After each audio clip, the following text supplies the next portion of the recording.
Hey everybody, this is Timothy Samuel, and we're starting a new series, The New Evidence That Demands a Verdict, by the author Josh McDowell. A little bit about the author. He was born into a family where Jesus wasn't valued as much, and therefore this caused him to be an agnostic when he went to college. He then met a group of university kids that told him about Jesus Christ. This caused him to have a bunch of curiosity where he went and embarked on a journey looking for Christ. He finally found him, and then he began to write a multitude of books, as well as becoming a great apologist. One of his books that we're going to be covering is The New Evidence That Demands a Verdict. In this series, you can expect to find a great chapter-by-chapter summary of each chapter that is within this book. Now, make sure you guys leave a like, subscribe, and turn on post notifications. Let's embark on a great journey with Chapter 1. Now, Chapter 1 is the uniqueness of the Bible. Now, when looking at the uniqueness of the Bible, Josh McDowell gives two definitions of the uniqueness of the Bible. Number 1 is one and only, followed by number 2, which is different from all others and having no other equal. Now, this is what Josh McDowell gives as a definition for the word uniqueness in the context of the Bible. He contextifies it as one and only and different from all others, meaning they have no other equal. Now, there's a litany of examples and points that Josh McDowell decides to prove how the Bible is unique. Today, we're going to be focusing on continuity, and we'll look at this through several subpoints. Number 1, written over 1,500 years. Now, Josh McDowell orates that the Bible was written over 1,500 year span, which means that it's not like any other book, because no other book was actually written over this long of a time span. Of course, there might be books that were written over years, 20 years, an author's life, but nothing like the Bible with its great span of 1,500 years.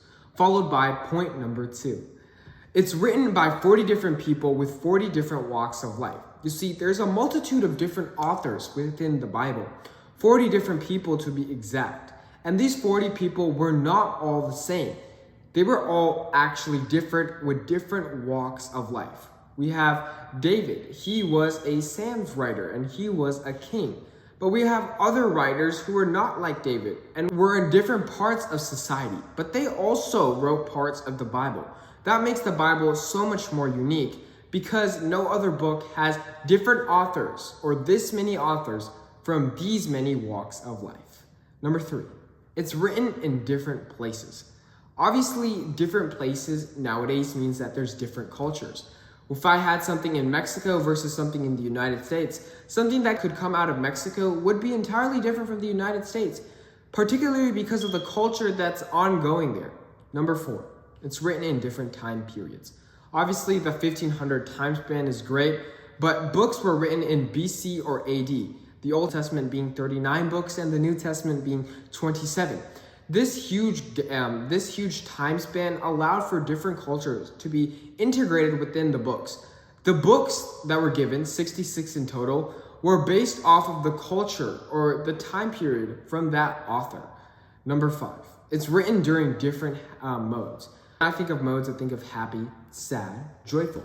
There were authors that were happy during their time and decided to write their book, or sad during that time, like the Book of Lamentations. Now, these mean that each individual book within the Bible has a separate context or a mode that they default to, which makes it even more unique.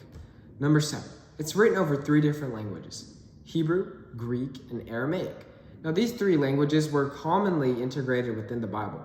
Let me give you a little breakdown. There is a few distinctions between these languages. Number 1 is Hebrew. The course of events was reenacted within one's mind and then objected into paper. Whatever the author used when he was in Hebrew, they took that event into their mind and tried to display that how they saw it into paper, the Bible. Number 2, Aramaic. It was one of the most common languages at that time and was really close to Hebrew, except Aramaic used a little bit higher vocabulary. That was one of the primary distinctions between Hebrew and Aramaic, but Aramaic was widely considered one of the common languages during that time. And of course, Greek. Greek is an international language, just like English is portrayed today, where a lot of countries speak that language. Greek was that language during that time, and a lot of people spoke it. Now, number 8. It's written in different styles: poetry, songs, and law. There are 4 types.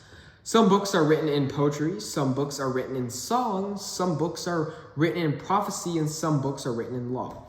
Prophecy, we have Isaiah. Law, we have Leviticus. Poetry, we have Psalms. And song, we have the Song of Solomon. Right, there's so many different distinctions between the books, and this makes the Bible so much more unique than any other book. Number 9. Bible writers addressed hundreds of years of controversial topics, but the thing was, they were able to address them so harmoniously.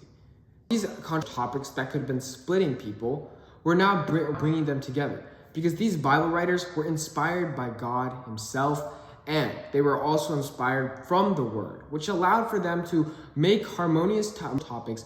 Now, number 10. The Bible is diverse, with 66 different books, and I proved to you its uniqueness. But one great thing about the Bible is its one continuous theme.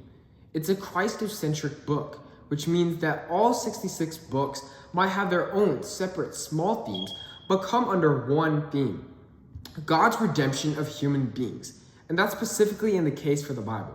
How many books do you guys know that have so many different themes but can orate under one specific theme, written over so many periods of time with so many different authors, with different cultures, just like the Bible did?